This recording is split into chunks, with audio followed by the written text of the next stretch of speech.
Welcome to the No Games Podcast. I'm Sunny G. I'm Akash. I'm Jason. And here on the No Camps Podcast, we talk about movies, television, and other various topics.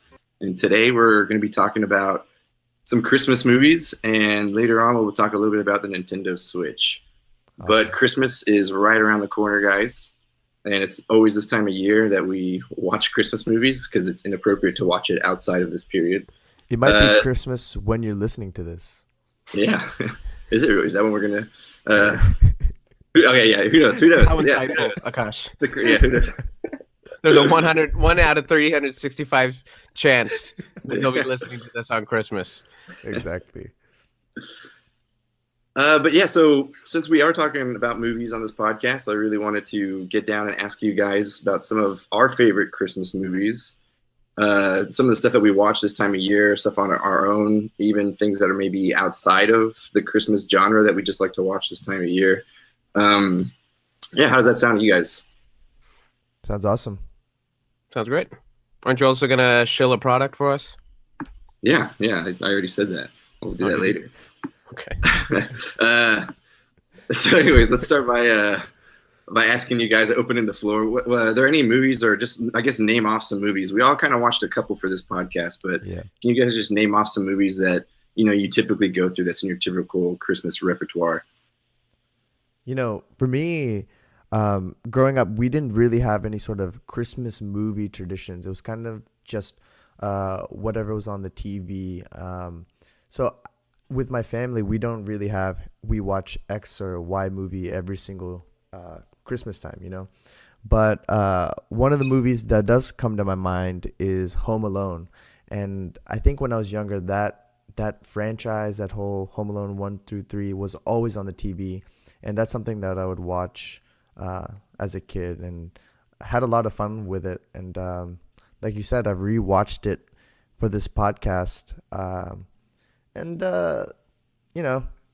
Not sure what I like so much about it now. Rewatched it. It's very... Which one did you watch? I watched Home Alone, the first one, with Macaulay Culkin. Should I just jump right into it? Have you guys watched it? Let me tell... what movies I watch, and then we'll go into the reviews. Sure. Last maybe 10 years, only movies I've really been watching around Christmas time are the ones that just show up on TV. Mm-hmm. So number one on that list is A Christmas Story. Always a classic. Yep. But I think I like it only as much as I do only because I watched it when I was younger. Elf with Will Ferrell and James Caan. Yep. Another great one, and eventually we'll have to review that one just because it's how awesome it is. Yeah, it's just funny. Let's see. I recently added Scrooged to my list with Bill Murray. It's like a take on A Christmas Carol. Christmas Carol, yeah. Yeah, but modernized and with Bill Murray. And that one is, it's really funny. Really Christmassy and nice and homely, and it's just a good twist on that tale. I mean, if you like Bill Murray, you're gonna love Scrooged. Right. And the other big movie that I love watching and rewatching is Grinch Who Stole Christmas with Jim Carrey. Another movie that is probably not as good as it objectively is, but since I love Jim Carrey and since I used to watch it when I was a kid, had it on DVD, would watch it every Christmas, that movie's a classic to me. Legitimately creeps me the fuck out, that movie. So. Dude, yeah, super creepy, but I'm with you, Sonny. It's not objectively good. It's just awesome because Jim Carrey is the Grinch. It's watching Jim Carrey do a Sean Connery impression in a Grinch outfit, and it's awesome. So the movies that I watch usually every Christmas, Christmas is a big deal in my house. If you guys have ever been to my house around Christmas, my mom goes crazy. It looks amazing. The house is just like a winter Christmassy wonderland. And so there's always Christmas movies playing in the background. And so these are the movies that we typically watch. Usually every Christmas we watch Holiday Inn and White Christmas. To me, those are the classic Christmas movies. And Miracle on 34th Street. Those are if you're going to pick classic movies, those are old, awesome musical. They're great. I love The Christmas Carol with Patrick Stewart. If you guys have ever seen it, he was a stage actor. He played this on stage, and they made a movie version. It was a made-for-TV movie. and it's amazing. It's like one of the best stories of a Christmas Carol. Patrick Stewart is just the best Scrooge. I mean, he's Patrick Stewart. He has that like charisma, and the way they do the ghosts, they show the past. I mean, it's awesome. So I highly recommend watching A Christmas Carol. Elf for sure. Grinch, just like Sonny said. Nightmare Before Christmas. I love this movie, and it's kind of like you can watch it throughout the whole holiday season because it's not really. I mean, it's about Jack Skellington, who's the pride of Halloween Town, and he finds Christmas Town and kidnaps Santa Claus and wants to be Santa Claus. So it's kind of like it crosses all of them, and it's claymation and it's an old Tim Burton film. The music by Danny Elfman is so good. It's awesome. It's creepy and ominous and light and musical. Highly recommend The Nightmare Before Christmas.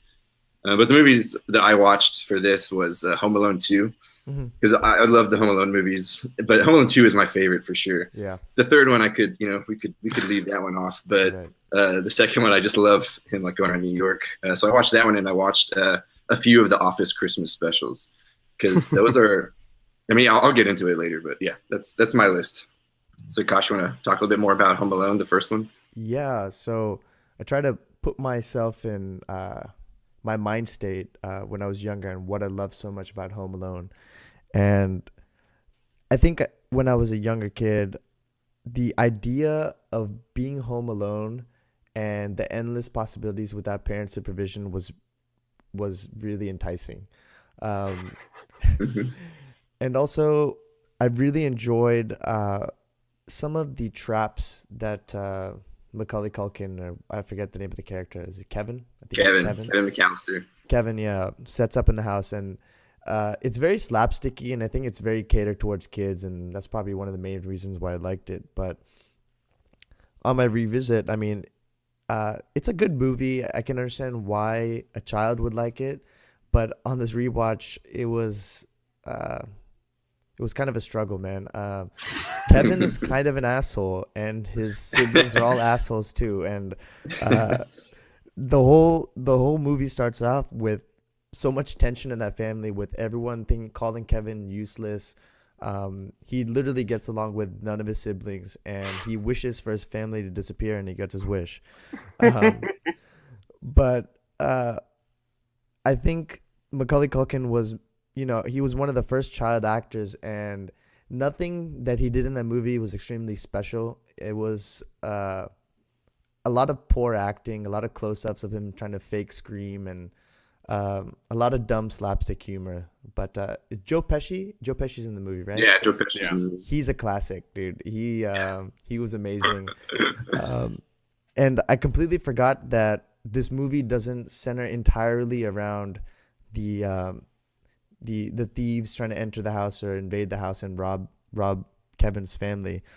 There's a large portion of the movie where it's just him, an 8-year-old kid living at home alone, trying to be an adult. So, and I completely forgot about that portion of the movie, and I was like going to the grocery store and shaving and stuff. Yeah.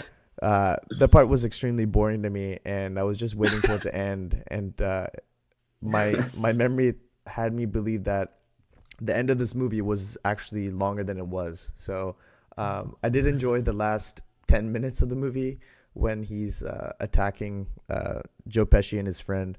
But other than that, I kind of do wish that I watched Home Alone 2, because I think that is a superior movie based on my memory as a kid, because I feel like they doubled down on everything that was good on Home Alone 1. It's the Force Awakens of the Home Alone series, yeah. Exactly.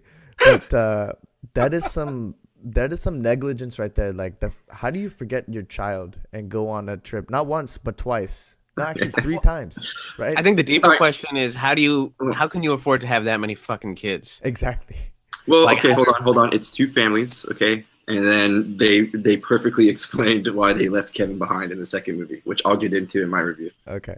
Yeah. Tell me about Home Alone 2, but I mean, just to wrap up my thoughts on Home Alone, I think it's a very fun movie. I think it's something I might show my kids if I have kids, but just in the caveat, like, I mean, those children are just terrible role models or influences to show a young child, because there's a lot of name calling in that in that movie, which I wouldn't condone a young child to watch.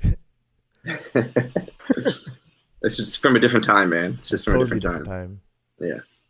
And sorry, before you guys continue with the review, I just want to say, like, that's I think something I'm noticing watching some of these older movies is that the culture has shifted so much in the last 20 years that evaluating these old school movies, it's gonna rub some parts of us the wrong way. Yeah. And it's actually like really unfortunate.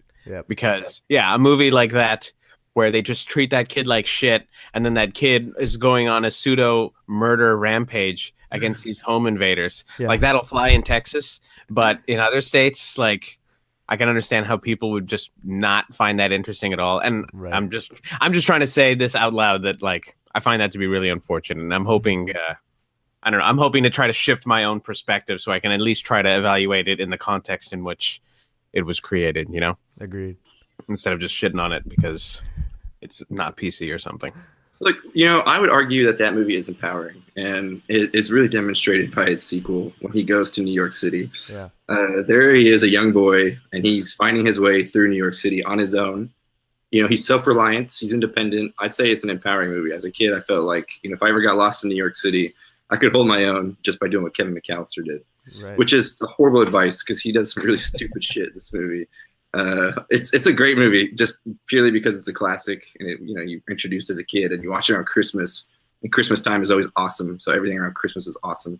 So I love this movie, but you're right, Akash, you watch it can and you you're just refresh like me on the premise of this one and why he's left home alone again? Yeah, so he's left home alone. So just like in the last one, or maybe it is, I forget the first one, but there's a big family argument before they're about to leave for Florida for Christmas. Kevin's all mad because he doesn't want to go to Florida. He wants to be somewhere where there's snowy and Christmas trees and all that stuff. There's a big argument because there's a performance that night before, and Buzz makes fun of Kevin, and Kevin pushes Buzz and ruins the whole thing. Remember, the whole choir falls off the stage. So it's a complete rehash of movie one where Kevin pushes Buzz because they didn't save him any cheese pizza. And knocking down all the soda on the counter. Okay. Yeah. So he gets sent to his room up in the attic, and when the alarm is late, lo and behold, Kevin doesn't wake up because he's not around. He's up in the attic. He can't hear anything that's going on. So then they leave. No, actually, Kevin makes it. That was the first movie. Kevin makes it. That's the first one. Yeah, that's right. He gets in the car in the second movie. But as they're running late, so they're running to the gate, and then Kevin wants to fill his batteries on that recorder device that he has. Which I had a toy of, by the way. I love that thing. Same here. Yeah, that thing was so cool. It was just a tape recorder, but it was awesome. It was like the home. But it had a little mic that you could talk into. Yeah. Had the thing that stuck out. Yeah, that's cool.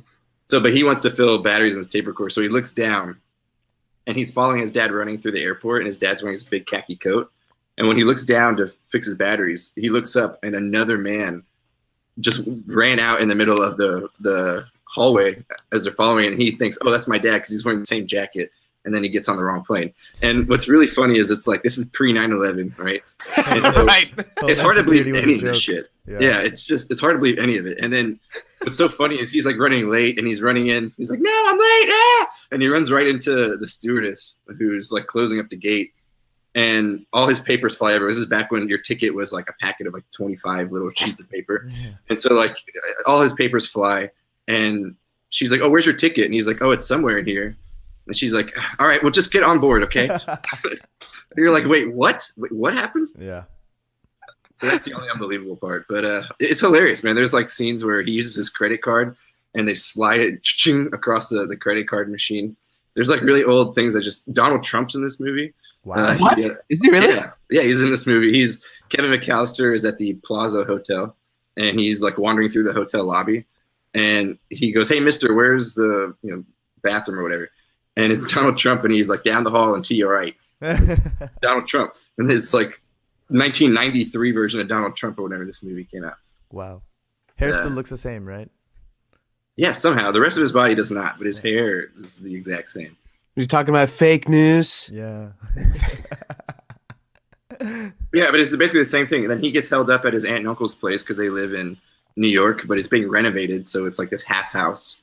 And the two bad guys find him again, and for some reason want to get him again. Revenge. And he sets up all these booby traps, and that's like the bulk of these movies. Yes. Everything, the lead up, who cares? You just want to see the booby traps, and that's Booby Trapped House.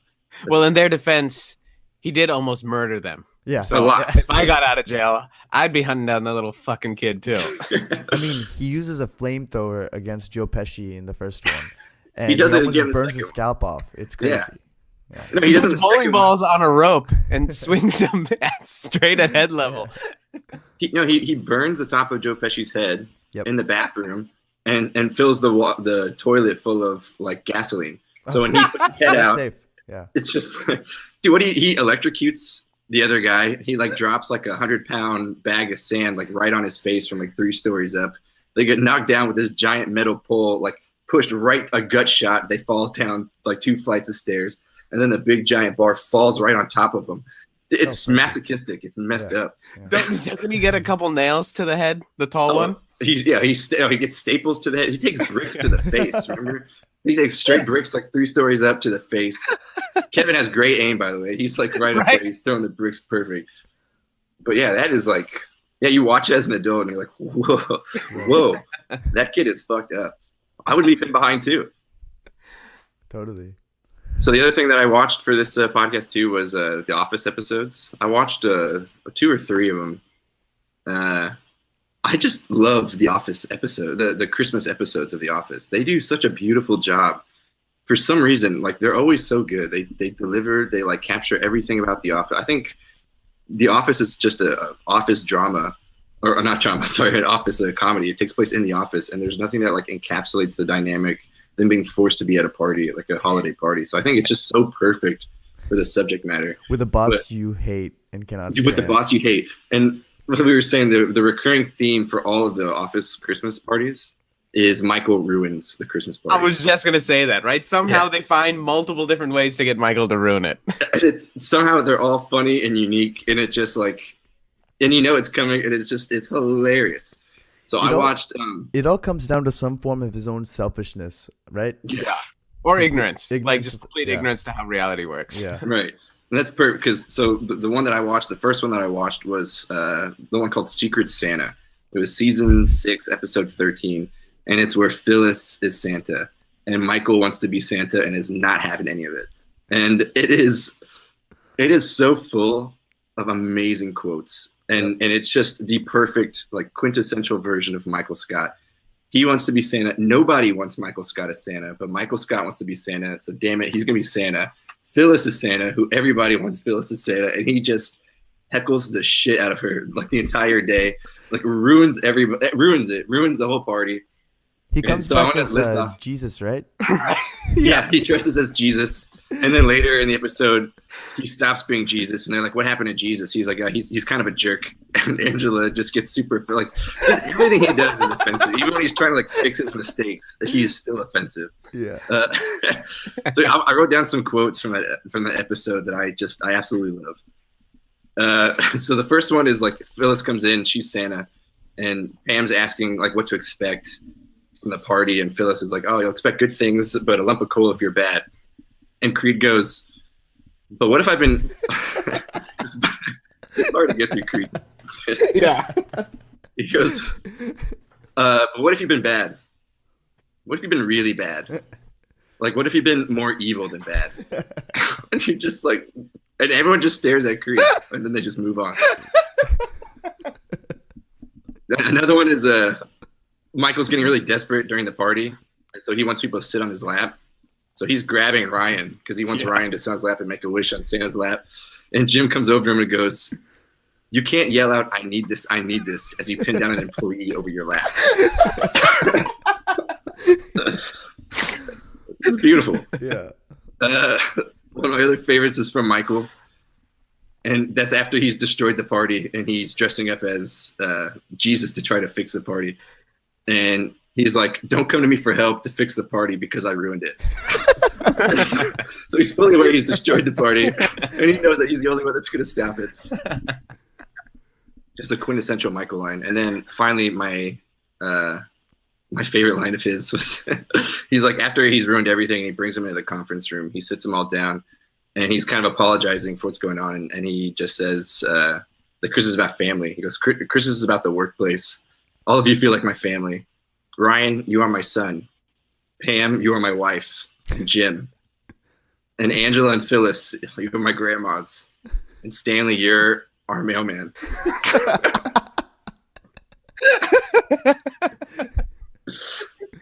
For whatever reason, these quotes almost seem funny or out of context. Yeah, that's what I love about the Office quotes too. Yeah. But yeah, so I watched that. I watched the Moroccan Christmas, which was just hilarious. Classic. Which is where the whole office finds out that Angela's been sleeping with Dwight, and except for Andy. Andy's like completely out of the loop. That's just the classic episode. And then I watched the Christmas Party from season 2, episode 10, where they do a Yankee swap. Yeah. And yeah, that's just a classic, like, douchey Michael, like, bought an iPad for the Yankee swap for White Elephant, or so for Secret Santa. And he gets all jealous that no one spent any money. Yeah. Even though they set rules about not spending that much money. Exactly. Yeah. And it comes out that he got a bonus for firing that Devin. Yeah, actually, early in the year. He's like, sorry that I got a bonus for firing Devin. I wanted to buy Ryan something nice. And I have a quote from that too. He goes, like, he's in his office and he shows the check, his Chris's bonus check. He goes, Chris's bonus, 3,000 G's. I got this for helping save the company money. So I guess some good came out of firing Devin after all. Maybe I should call him and tell him that. Just a complete jackass, but I love it, man. Those episodes are fantastic. So if you're a fan of The Office, like, that's Christmas episodes are just great. Are those the only Christmas episodes in the Benihana? No, they do the show. Yeah, they do the Benihana Christmas. Oh, that's right. It seems like they did one like almost every other year. Yeah. And they had the classy Christmas. Yeah, the classic Christmas when Holly comes back and. That's right. Right. But we were saying that Benihana Christmas, that's one of like the classic Michael moments too, where he brings home 2 waitresses from Benihana, but he gets so drunk you can't decipher between the 2 Asian girls, so he has to get a marker and mark up one arm so he knows which one's which. It's classic. So good. So you guys watched Die Hard, right? Oh yeah. Oh yeah. So I really want to know, because to be honest, I'm not a huge fan of Die Hard, but a lot of people watch it during Christmas. Would you guys label it now as like a Christmas movie now that you're watching it, or is it just a movie that takes place on Christmas that people just use as an excuse to watch? No, pretty much before this rewatch, it was always just a movie that takes place at Christmas, but I'm definitely adding it to my list of movies to watch every Christmas. Yes, I agree. It is probably one of the best action movies of the 80s, if not of the 90s. It came out in 88. No way. Yahweh. Oh my god. Yahweh. Okay. God damn. Yeah. Well, Sonny, let's kick it off. Tell me what you love so much about Die Hard. Dude, I think I think it's one of the best action movies ever made. Yes. Because it like all in all is kind of a simple heist movie. So spoiler alert, Hans Gruber is really just, the genius supervillain, and all he really needs is to get shit bad enough so that the FBI steps in and shuts down the power so he can get the goods, right?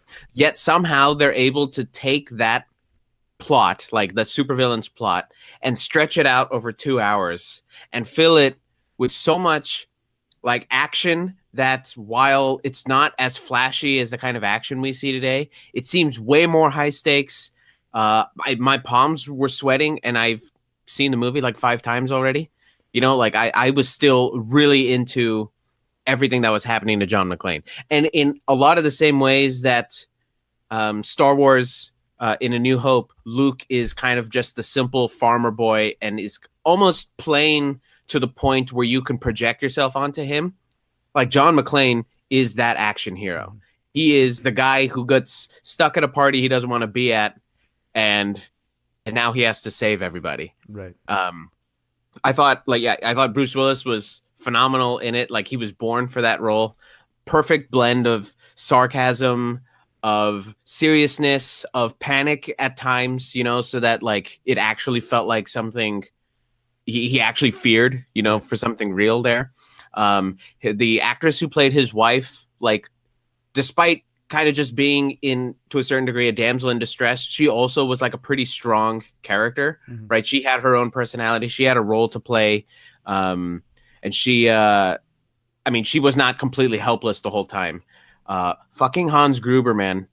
Like, that is how you create a strong, yet subtle villain. Yep. Like one that lasts, one that you think about, one that like keeps you guessing at every turn, right? He never shows his entire hand, so even you, the audience, don't know like how he's planning to actually get into the vault, right? Break that last lock. When he gets caught up with John, he immediately fakes an American accent and like believably starts acting like some panicked person, you know? You can tell that he's well read, but his dialogue doesn't beat you over the head with it, like to tell you that, oh, he is smart, you're supposed to respect him, you're supposed to, you know, like fear him or whatever. Everything he does just seems so cold and calculated and raw that he just seems like an awesome, genuine villain.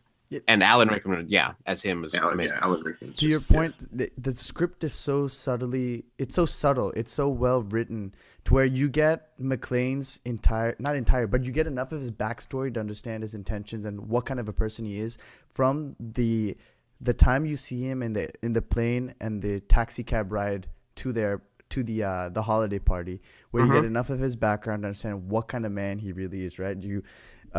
There's a line in there where he says, I couldn't quit my job in New York because there's too many perps I got to lock up. So he's like a, diehard cop kind of guy.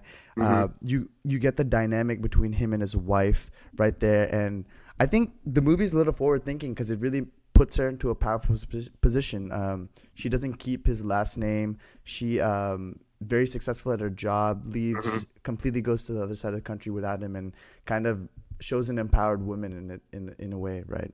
So, and yet they still, like, you can tell when they're in the bathroom before all the shit goes down, like they still very obviously like miss each other. Yes. And then when he says the wrong thing, they still very emotionally react, and they still have very strong feelings for each other, right? Both positive and negative. And it doesn't feel contrived. Right. It doesn't feel like they're forcing this relationship on us. You can kind of like, you almost can imagine those people, right? She's successful. He likes his job. You know, what Argyle points out in the limo is like, oh, so you really didn't think she was going to last, right? And he's like, yeah, you got it. You know, you pick up fast. Just, I don't know. I don't know what else to say, man. And like you said, there's enough relationship built in there, so you don't think he's just trying to save his own ass. Like, he has an end game to save Holly as well. But we could talk a little bit about the action. This is different, right? This is an era when terrorists were Eastern Europeans and blonde hair, blue-eyed. I guess these guys are all Germans. And this is a different era of movies when terrorists weren't all brown guys with bombs and shit. But, it's like Cold War stuff, yeah. Exactly.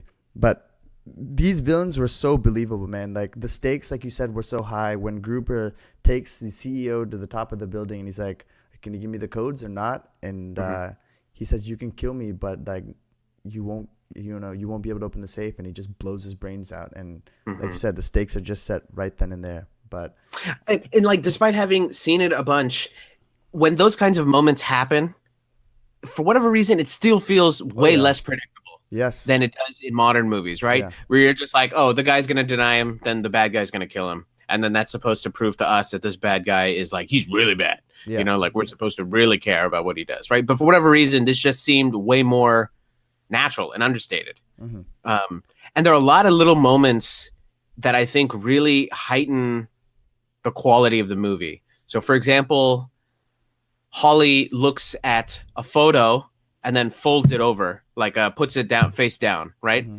Were it not for that, then Hans and the other terrorists, when they're in that room, they would have seen that photo and know, like, at least after they know what John McClane looks like, they would have seen that photo and know their relationship, right? Which doesn't become important to the end. And it's great because right when you think the stakes have already gone down because the roof blew up, boom, the stakes are back up to the roof again, you know, so to speak, because now Holly's in the mix with like an extra purpose. Right.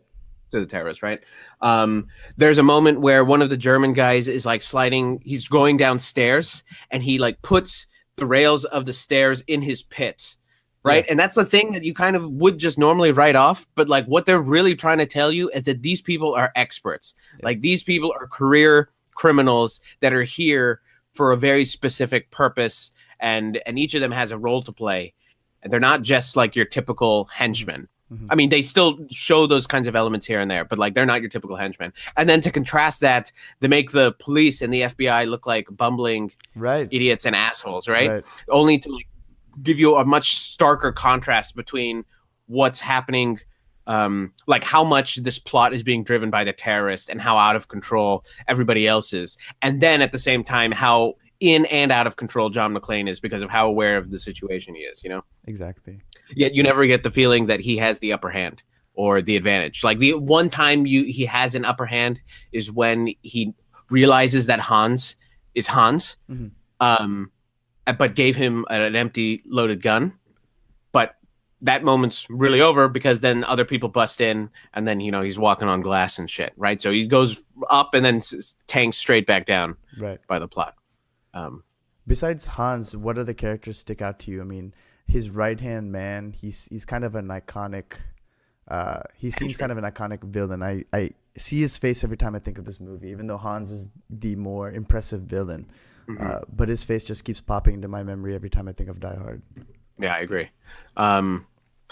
Ellis, the coked out salesman. What a classic douchebag. Yeah. He set the standard for all douchebags, right? Moving forward. It's no, anybody that's like, am I right? You know? Come on, man. Hans, Bubby. Yeah. The dude has no shame. Like the first scene we see with him is like he's trying to he's talking about spending Christmas Eve with Holly, and like he's like, why not have an evening over mulled wine and some brie? And we're like, mulled wine, brie, and fire. Yeah, something like that. And then the next time we see him, he's doing coke as the CEO walks into the room, and he's just like rubbing it off. And would you guys say that every role that Bruce Willis has played since is just trying to be who he is in Die Hard? I wouldn't say trying to be who he is, but I think trying to capture the innate match between his personality, his look, and that character. Yeah. I feel like I haven't seen him in as organic a role in a lot of other movies. I think Armageddon, that's a given, right? Okay, fine. I was gonna say Whole Nine Yards. I thought like for a comedy drama, he plays a really good hitman in that movie, and he's like he also has like a really good sense of humor, right? So in that movie, it's still kind of the Bruce Willis, John McClane attitude, but it still fits. But other movies I feel like are just trying to capture that, including all of the other Die Hard movies that came out. Yeah. Like 2 and 3 are okay, but The Sixth Sense would be the biggest departure, and it kind of I think so. Is a completely different side of Bruce Willis, which actually we should do an episode on that. That's a very good movie. It's a great movie. It's a classic. Actually, we should just do an episode on all Shyamalan's movies because I think. Can we please talk about Avatar: Last Airbender? That'd be great. Yeah. Glass just filmed production as well, so that's something we could discuss. Awesome. But back to Die Hard, I'm just curious about like the whole series for you guys. I mean, this is your favorite Die Hard movie, right? Yes. Yes. This is the best one. Yes. Yeah. So. Yeah. All right. That was it. I mean, I was thinking like I wanted to talk a little bit more about like the series of movies, but they just get progressively worse. So it's kind of kind of. Two is interesting. Yeah. I don't think it's as good, but it's kind of fun. 3 is actually fun, like really fun, because it's got Samuel L. Jackson, and their dynamic is pretty interesting, and the type of terrorism, like I think he's specifically targeted by the terrorist in 2, but also in 3. But in 3, it's like more of a game, I think, done by the terrorist, subjecting him and Samuel L. Jackson to his machinations or whatever. But they get slightly more campy. And then after 4, I think there's maybe 6 total, or at least 5. 4, I don't think I saw 5. 4 was just campy. And then they replaced any real story, dialogue, emotion, suspense with just CGI action and a bunch of explosions and shit. And I haven't seen any of the new ones either. I think it's just cheap action, but not really worth watching.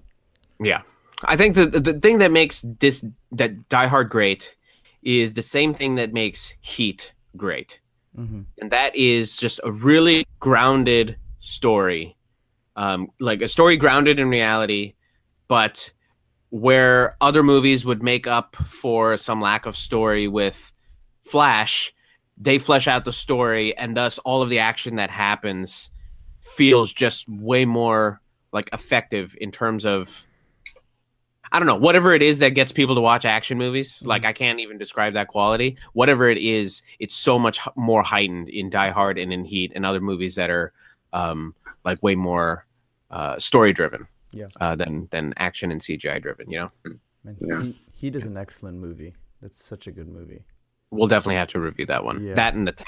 Yes. Maybe for reboots and remakes. Yeah, that'd be great. All right, so is there anything else you guys want to add about Die Hard? I think I'm good. It's just a very good movie. And I think, like Sonny said, it's going to be part of my yearly tradition now at one point. If not Christmas, at some point in the year, for sure. Yeah. One of the best action movies of all time, for sure. But you still need to answer like the quintessential reason of why this is now a Christmas movie, not just a movie taking place in Christmas. Oh. Huh. Well, there's a couple, I don't know, there's a lot of Christmas references. There's a Christmas rap song in the beginning. I forget the name of it. They play Christmas music throughout, and they play "Ode to Joy" when they get the vault open, which for whatever reason stands out to me to be such a great moment.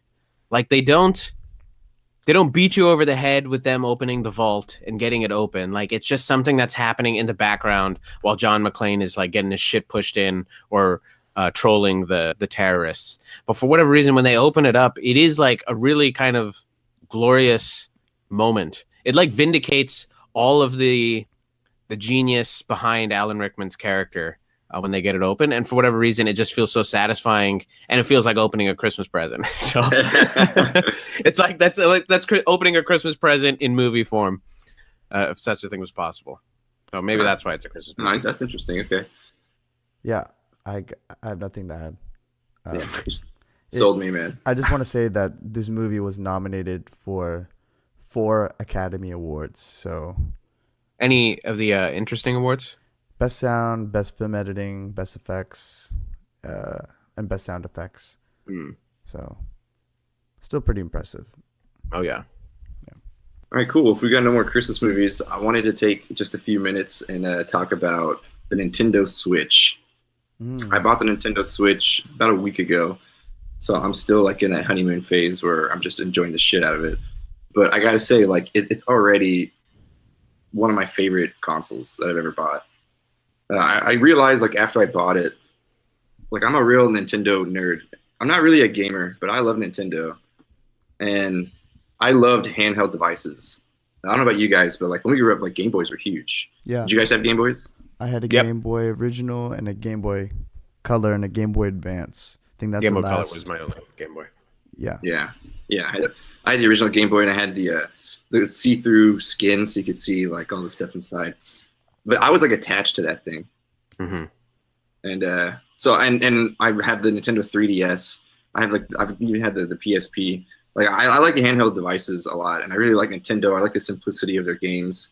And after buying this console, I was also realizing just how far, like I feel like Nintendo really pushes the boundary with their technology. And it's not necessarily the way that PlayStation or Xbox does, where PlayStation and Xbox, I think, pushes the technical boundaries of a game and like gets you in an immersive experience of a game and provides you like crazy graphics and all that kind of stuff.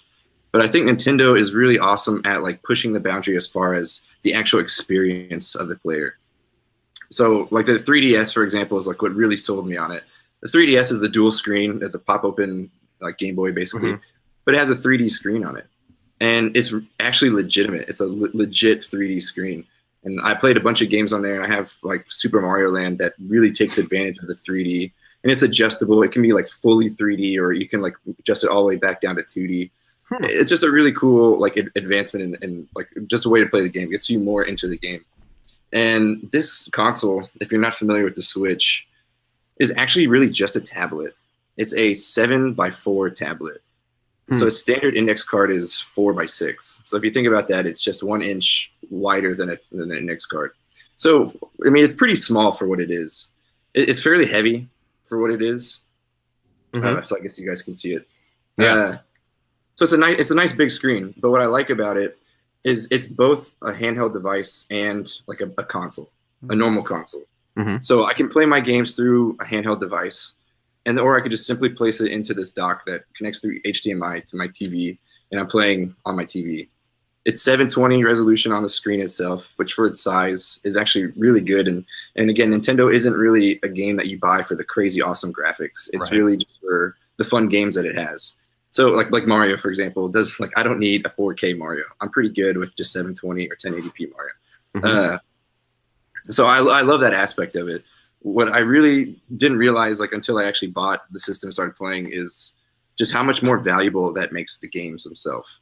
Like games are pretty expensive. Like $60 for a game is just expensive. And like I was contemplating like the Battlefront 2, and just Battlefront 2 is like $60, and who knows how much money I got to pay for DLC. But buying these games, I'm not just confined to playing it just at home on my couch. I can take it anywhere that I go. So like in theory, let's say I'm at home, I'm playing on my TV, and I'm going to go visit Sunny up in SF, and I want to take the Caltrain up to SF. I can pause the game, put the console to sleep, just pick it up out of the dock, and then take it with me. And as soon as I get on the train, I can just attach the controllers, and I can just press play and continue from where I was before. And that is just so cool. You have like double the opportunity or the time, like an increasing amount of time that you can actually play with these games. So it feels like that you get a lot more value out of each individual game. What I really, really sorry, Jason, to interrupt. Yeah. But to your point earlier, I like how portability is a huge selling factor on this thing. And you mentioned earlier that PlayStation and Microsoft are very technologically advanced in that sense, but I think these three systems are trying to hit different markets, whereas the PlayStation and Xbox are trying to be the center of your home media system. I don't think that's the market that Nintendo is going for, right? And I think I mentioned this to you a little bit earlier. I wish that the Switch had a lot more functionality so you could do a lot more on it. I mean, if it had an internet browser, like say Netflix, Amazon Prime Video, Hulu. I think Hulu and Netflix are both coming to the Switch. This would be a device that I would easily replace with my iPad. Something that I could take with me on the go when I travel. Just pop it in my backpack, watch a movie if I don't want to play a game or anything like that. But you think there's going to be a shift with the Nintendo, or this is the kind of market that they're going after, just hardcore gamers?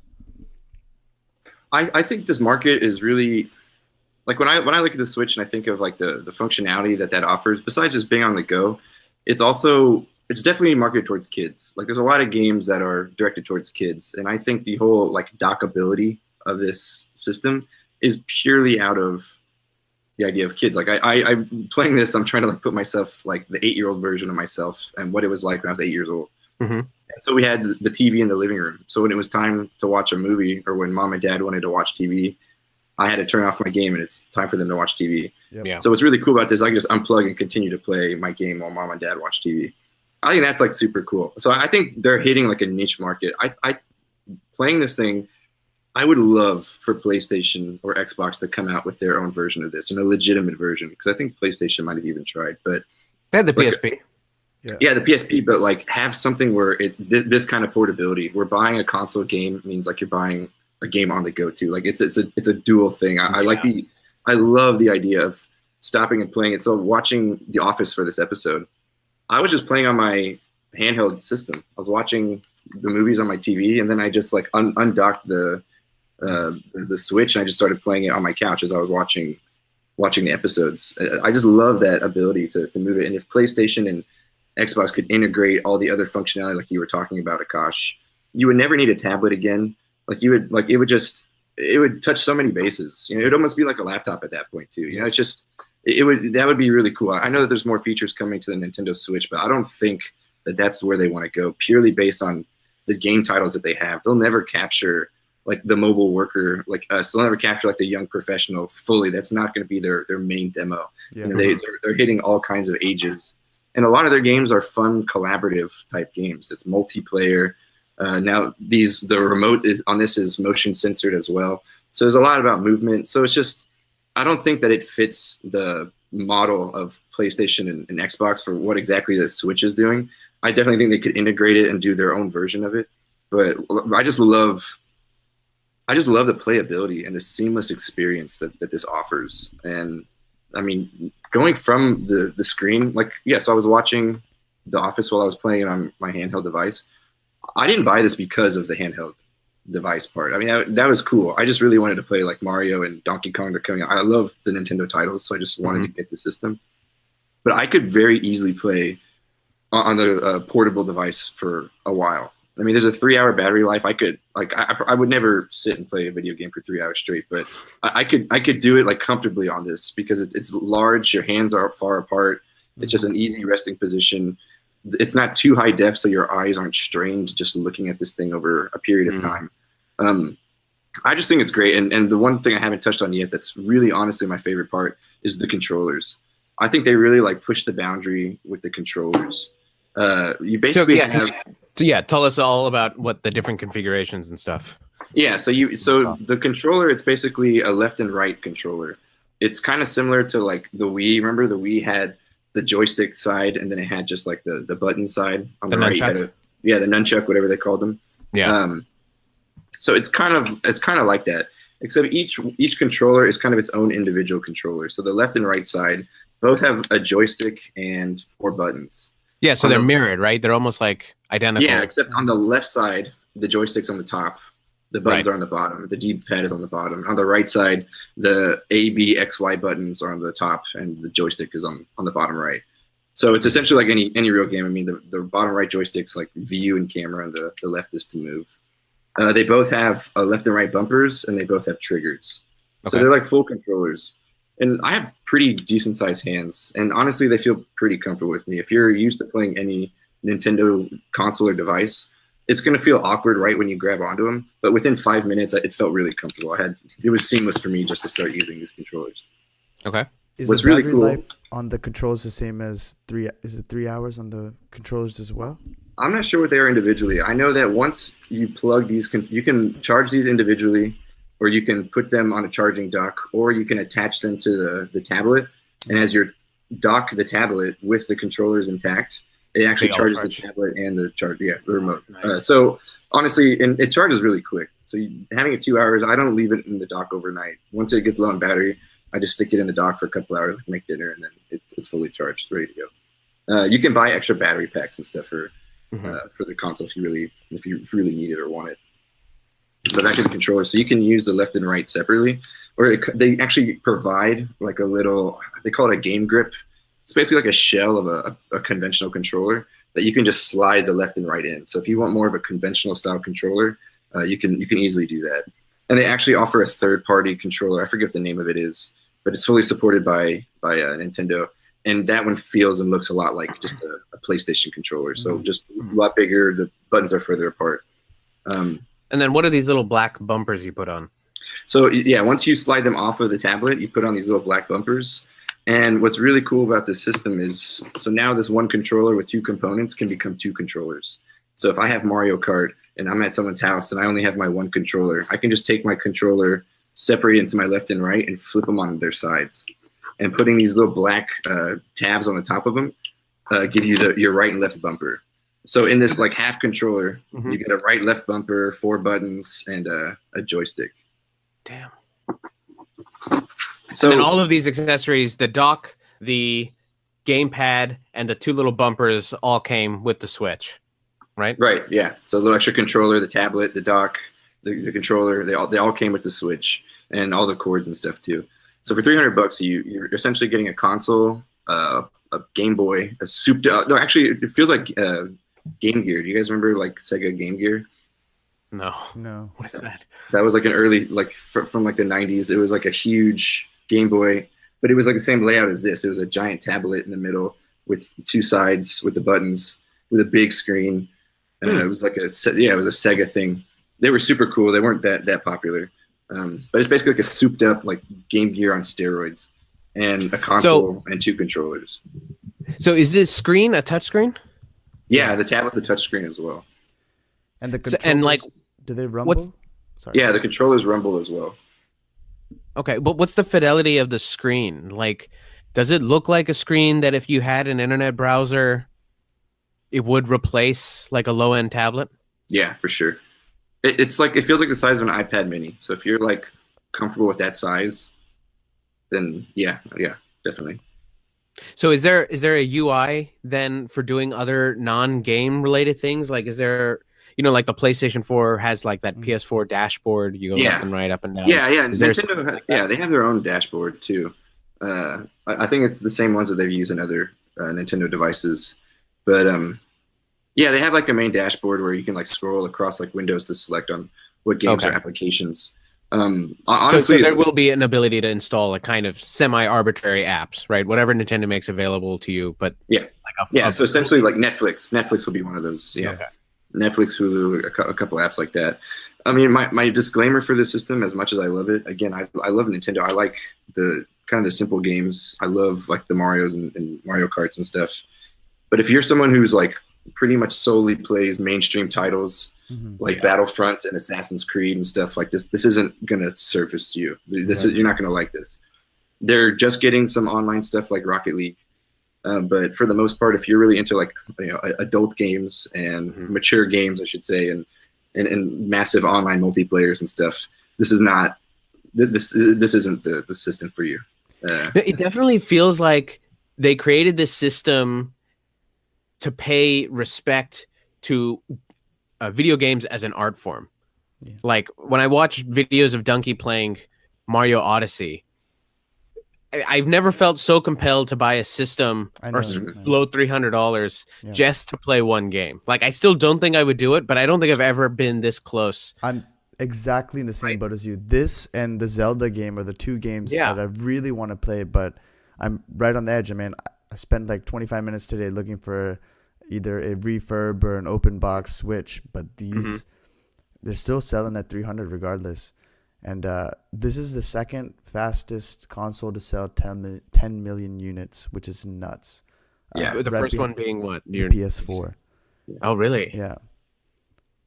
Interesting. So it's doing really well, and that to me, like knowing that before I bought that it was selling so well, just meant that, like, remember the Wii? The Wii was still like one of the hottest Christmas items for years after it was released. It didn't have the initial success that the PS4 and Xbox 360 had, or Xbox One, I think it was when it came out. But dude, it was still like a hard to find item for like years after, because people were still playing and they were developing and constantly putting out more titles. So I'm hoping the same will be for the Switch. The issue with the Wii, I completely skipped that system, had no desire for that system. It was just too gimmicky for me, man. And I couldn't imagine playing video games where I had to constantly be waving a control in the air. But it almost feels like it was targeted towards a different segment of gamers again.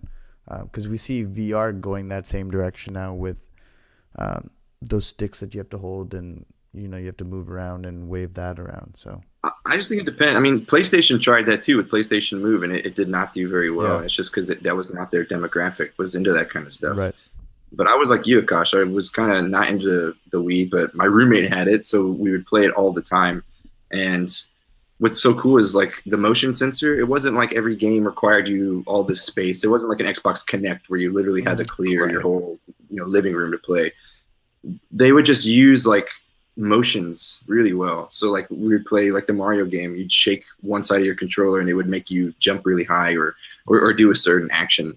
So they integrated it pretty well. It was just you moving your hands around. It wasn't necessarily like flailing on your couch. That was required of you for every game. Right. Besides the original Xbox, this is probably the most enticing system that I've wanted to buy. I've loved Halo, and I wanted to get the Xbox for Halo, but this Mario and Zelda game has got me really tempted. Dude, I honestly... I was going to ask you to justify... Sorry, I was just going to say, I was going to ask you to justify saying how you could be that excited about an Xbox Right. Or an X-Bone. Yeah. But Halo maybe is the only justifiable reason. It's the only dude. All those right. nights Everything Halo else we got on PS4 anyways. Yeah, exactly. Yeah. Sorry, Jay. What were you gonna say, Jay? I know I was like you guys, and I was on the fence, and then I saw that these Mario Odyssey reviews, and I just like, no, I'm not gonna buy it. But then I was compelled. I had to because I wanted to play it so bad, and I felt really like guilty about it. It kind of every time you spend that kind of money, especially on the new system, you feel kind of it's a little nervous, and especially there's not a whole lot of titles. But the fact that you can just take it on the go, like for every business trip and flight that I'm on, this is going to be in my bag. Yeah. And I just thought about that, just thinking like that just kind of exponentially increases its value for me. Like I can go anywhere, and it's not, again, I'm going to take Mario with me and play it on the plane when I go back to Texas for the holidays. And that's awesome. So I'm already getting more value than I would have out of any other like console that I bought. Can you tell me some of the titles you're eyeing to get next for the Switch? Well, I really want to get Zelda. I want to get them. I don't want to buy a bunch at one time, especially because they're like $60. So I actually want to like play and beat one game at a time. Yeah. So I want to beat Mario, and then I want to beat Zelda. I want to get Mario Kart. Maybe that's another one that I'll just get for the hell of it. But I heard there's some like really interesting games coming out right now, or coming out next year. And like I said before, I mean, the second Donkey Kong hits the market, I'm buying it and playing it the whole day. But yeah, there's also some really cool games that they have like built for the system itself, like on the Nintendo store. There's some like really interesting puzzle games and stuff that I really like. That I always had like Game Boy games of interesting puzzle games, so I'm interested in those too. Playing the devil's advocate here, like I always wonder sometimes Nintendo does kind of limit their hardware a little bit. I wonder why they decided to only put a 720p screen on a device in 2017. Whereas I think because they just realized that you didn't need more than that. Yeah. Especially if you're gonna have a handheld, you definitely don't need 1080p graphics. It's I think it would hurt your eyes, man. It would hurt your eyes to like stare at something so high definition all the time. Like playing Assassin's Creed on a handheld device for any period of time would be kind of rough. I mean, Sonny, you sit a foot away from a 4K monitor. Does that hurt your eyes, or it actually makes your viewing experience better? I mean, it makes my viewing experience better, but like, look, I'm sitting 2 feet away from a 4K monitor. Yeah. But to have 4K in that size of a screen, to get the equivalent like distance to pixel ratio, you'd pretty much have to hold it up 6 inches away from your face, right? So at that point, because you're still going to hold your hands about 1.5 feet, 2 feet away, and at that point, like, what's the point of 4K graphics? You're just on a much smaller screen, and so what? So I'm gonna bring it with me, Akash. Yeah. So if I see you over the break, I'd love to try just that out. Yeah, you guys can try mine before you buy it. Okay. It's really interesting. I'm reading online about the history of this stuff. Like the Wii U was released 1 year before the PS4 and the Xbox One, and they stopped production of the Wii U just 2 months before they released the Switch. So they completely cannibalized their 8th gen system and doubled down on the same technology, right? They went from like a console you leave at your TV to a handheld that did poorly and was competing in that within the same generation. And then they said, no, fuck that. We're just going to remake the Wii U better. And I mean, obviously it's paid off, right? If it's as selling as fast as it did. But I just find that so interesting because I never would have anticipated a system like the Wii U, or in this case, the Switch, to actually take that kind of market share, even if it's not away, but to be as competitive as those things, right? Like they've really targeted this market for portable, serious, quote unquote, serious gamers, right? Like not like your MLG serious, but like people who respect games and want good games kind of gamers. I honestly thought they were going to make a shift at some point at this time, just move to software, ditch the hardware, and because they already put out that Mario app, I forget, Mario Racing or something on the iPhone. So I figured so I figured they'd go that route, but it looks like they've hit the lottery with the Switch. It seems to be a very solid device. So. It just seems fun. It's not something that I foresee having like a ton of games on. It's just something that I foresee using a lot and in a way that I wouldn't never have used a console before. You know, it's just Right. a different. It's a best for Nintendo exclusive titles, which I think shine on this device. Well, yeah, and they're going to release a bunch of the old titles too pretty soon. So all the classic Nintendo games and stuff, you'll be able to get them onto your Switch as well. Right. So I'm definitely going to be exploring a lot of those. I would love for Super Smash Brothers, man. I want Nintendo 64 Super Smash Brothers so bad. Yeah, that'd be a lot of fun. No, and apparently if you can connect up to 8 Switches together over local, like Wi-Fi. Wow. And play multiplayer that way. So that would be fucking fun. Yeah. There's Super Smash on a bunch of Switches. Jason, they offer a $20 yearly kind of online membership plan, right? And you can play each other remotely. Yeah. Okay. Yeah, and that's like access to the old titles and stuff like that. All of the extra features and stuff. I think that's where they're really going to get you. Is they're going to need to sign up for their membership to get a lot of like the bonus stuff that's coming out. I wouldn't be surprised if they limit, Netflix and stuff to people who pay that for that subscription. But only $20 a year, I'm down to do that. Yeah. So that's the Switch. Let's check it out. Sounds it's pretty awesome. Yeah, it does sound really awesome. Well, I guess anything else, guys? No, No. that's it for me.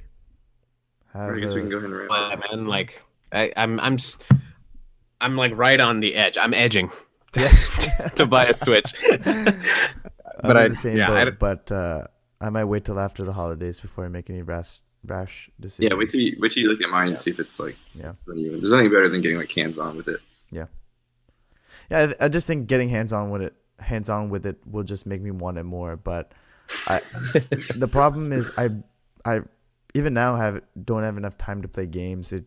I wish I could rent a Switch for 2 weeks, play the shit out of it, get it out of my system, and just be done with it. You know what I mean? That'd be a great service. That would destroy the gaming industry. It would just ruin them. We should do that. We should buy like 100 of each and then just rent it out. Have a rental service. All right, you start on that, and yeah, I'll get to work on the marketing, and we'll go from right there. away. Yeah. All right, guys. Well, thanks for listening. Happy holidays, Merry Christmas, Happy New Year's. Thanks for tuning in. I'm Jason. I'm Akash. I'm Sonny G. You guys want to plug your Twitter handles again? Yeah, Akash0902, and obviously NoCams Podcast at Twitter, and NoCamsPod@gmail.com. What's the Podbean URL? Oh, nocamspod.podbean.com. Nice. All right, I'm Sonny_Gunna at or on Twitter. Yes. I still don't have a Twitter, but thank you guys all for listening. Happy holidays, and we'll see you next time. Bye-bye. Peace.